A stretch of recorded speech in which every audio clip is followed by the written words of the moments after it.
Hello Math Group 1, this is Mrs. Nelson, and you need to make sure that you have your We Do sheet out in front of you because we're going to work through some of this.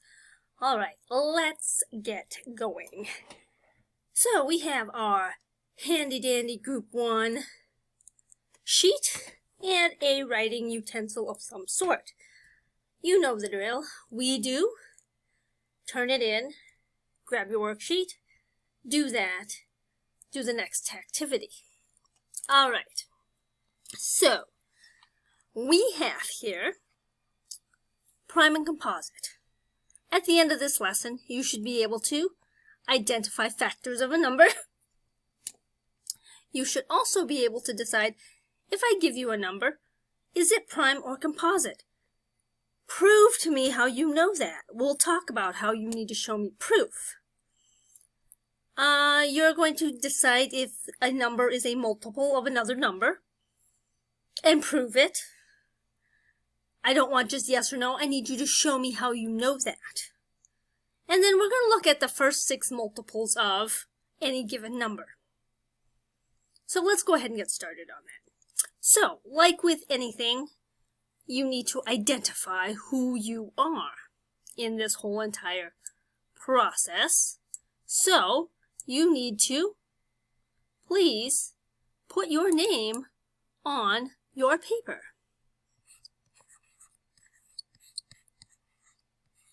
Just like so. All right. Now, what we're going to do is we are going to start us off by looking at all the factor pairs, all of them, okay? Now, some of this, you don't need to have all the factor pairs. But you do need to prove. So in this case, problem number 1 is you have to factor the number 24. So we'll write the number 24 here, and we're going to factor it. Okay? So remember, when you factor a number, you are actually trying to find all the numbers that multiply together that equal 24. So we always start with the first factor, and that's 1. And the number that you multiply times 1 would be 24, to get 24, because you're trying to get the answer of 24. The next one is we're going to say, well, does 2 work? Well, I know that 2 works without even looking, but if we need to, let's take a look at our handy-dandy multiplication chart. So I have the handy-dandy multiplication chart, and we're going to look at it really quickly. We're going to decide, okay, is 2 a multiple? Because back here we had to decide 2. So, go to 2, and then go all the way across. And yes, the other factor pair would be 12, because 2 times 12 will equal 24. So, let's take a look at that. So then I can write 12 down here, okay?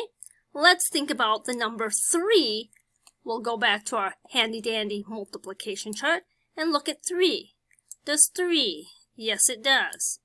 It's 8. So 3 times 8. So we will write 3 and 8. Okay? What about 4? We'll come across, drag it across. Oh, yes, it is. And that'll be 6. So 4 and 6. How about 5? Well, 5 won't work because you know that 5, when you 5 times anything is going to end in either a 0 or a 5. It just won't work. So 5 won't work. Don't even write it. So then, if 5 doesn't work, 6 would work. But it's a flip-flop because if we look at it, if I go to 6, it's right here, and I already have 6 times 4. I already did 6 times 4. I did it as 4 times 6, so I'm hitting my flip-flop. So it's done. I'm done. So this is going to be here. This is going to be composite. And those are the factor pairs. So I have found all the factor pairs for this. Let's move on. All right, so the next question that we're looking at is write prime or composite in the blank. Well, I need you to prove it. So if I'm looking at this, it's saying you have to decide, is 40 prime or composite? Decide. But here's the kicker. You need to prove it to me. So what that means is you need to go and find factor pairs. So again, you have 40. You might want to draw a little t-chart. Oh, so you know 1 times 40, 2 times 20. Oh, I already have more than one factor pair. And then if I go over here and look at it, that, 3 times 40, does that work? Well, let's see here. 3 times 40 does not work. Does 4 times 40 work? Yes, it does. So that'll be 10. So I can come back here and say, okay. So 2 times 20, 3 does not work. 4 works. 4 works. Times 10. And honestly, you don't need to go any further. Once you've found 2 or more, if you found 2 or more factor pairs, I found 3. If you find 2, you proved it to me that it is going to be composite. If you only find 1 factor pair, meaning it's 1 times the number, then it's prime. You have to prove that you have more than 2 factor pairs. I gave you 3 factor pairs. Up here, I gave you 4 factor pairs. You have to prove at least 2 factor pairs are there for it to be composite. You don't have to find all of them for this question. You need to find at least 2 for it to be composite. If you can only find 1, then you have to tell me that. What's the 1? What's the 1 factor pair that makes this prime? Okay? Alright, so is 7 a multiple of 10? Yes or no? Well, this one is saying, is 7 a multiple, meaning is 7 an answer to 10? This means, is 7 an answer?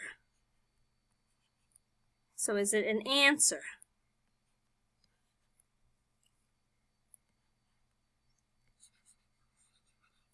To 10 times anything equals 7? Well, no, not ever. It won't ever be a multiple. Because if you're taking 10 and multiplying it by anything, you will never get 7. Never get 7. Never. You will never get it. You will never get 7 if you're going to multiply 10 times anything. Can't do it. It will be a big fat nuh-uh. Because what you're saying is 7 an answer to 10 times anything? This blank right here is any number that you can multiply times 10. Will it give you 7? Okay, list the first 6 multiples of 12. Okay, that one's pretty simple. So you're saying 12. So you have 12, 24, because this is going to be 1 times 12, 2 times 12, 3 times 12 for 36, and keep listing all the multiples. If you don't know, handy dandy multiplication chart, 12, let's go over here, 12, 24, there's the first 6, 12, 24, 36, 48, 60, 72. Those are the first 6 multiples of 12. The first 6 multiples. Questions? Concerns? See me immediately. Turn this in. Get your independent work. Finish it. Turn it in. And get moving on to the next step. I will see you on the next video. Bye-bye.